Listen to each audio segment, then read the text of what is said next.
Ce couple d'influenceurs affichait une vie parfaite sur les réseaux, mais la police est sur le point de découvrir le secret terrifiant qui se cache derrière ce train de vie. Elle s'appelle Colline, elle a 58 ans, elle vit à Perth en Australie, elle élève seule ses 4 enfants, elle enchaîne les petits boulots, passe des diplômes et travaille jour et nuit pour leur offrir une meilleure vie, et ça depuis des années. Son fils André est en couple avec Gracie, une influenceuse suivie par des centaines de milliers de personnes. Il semble avoir tout, photos impeccables, voitures de luxe, maisons magnifiques. Gracie collabore avec des marques prestigieuses. André lui parle de crypto et de liberté financière, sauf que tout est faux. En fait, tout est loué ou financé par une autre personne. Le couple a plus de 120 000 $ de dettes et le plus gros gain d'André de crypto n'a jamais dépassé 22 $.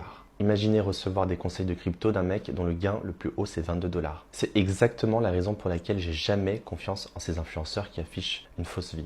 Bref, c'est dans tout ce contexte-là qu'un drame va frapper la famille. Le matin du drame, Colline dépose son plus jeune fils Fabien au travail vers 10 h et lui promet de venir le chercher plus tard. À 14 h, plus aucun signe d'elle. Elle ne répond pas aux appels. Pendant ce temps, André agit étrangement. Il devait déjeuner avec Gracie et sa cousine, mais il disparaît. Gracie l'appelle 12 fois en 15 minutes, aucune réponse. Quelques heures plus tard, il réapparaît comme si de rien n'était et envoie un message à sa mère pour lui demander de garder Roméo, son fils. Elle ne répond toujours pas. Fabien décide alors de rentrer à pied. En arrivant à la maison, il entend l'eau de la salle de bain couler. Il frappe, pas de réponse. Il entre et c'est là qu'il découvre Colline sans vie. Elle est maquillée, coiffée, porte ses bijoux sous la douche, alors que c'est quelque chose qu'elle ne faisait jamais. Au départ, la police pense à une mort naturelle. Colline avait des problèmes de santé connus et aucune trace d'effraction n'est trouvée. Mais très vite, quelque chose cloche. Julien, le frère d'André, voit qu'André prend tout en main, papier, identité de leur mère, alors qu'il n'a jamais rien géré de toute sa vie et surtout plusieurs contrats d'assurance vie ont été signés 2 semaines avant sa mort.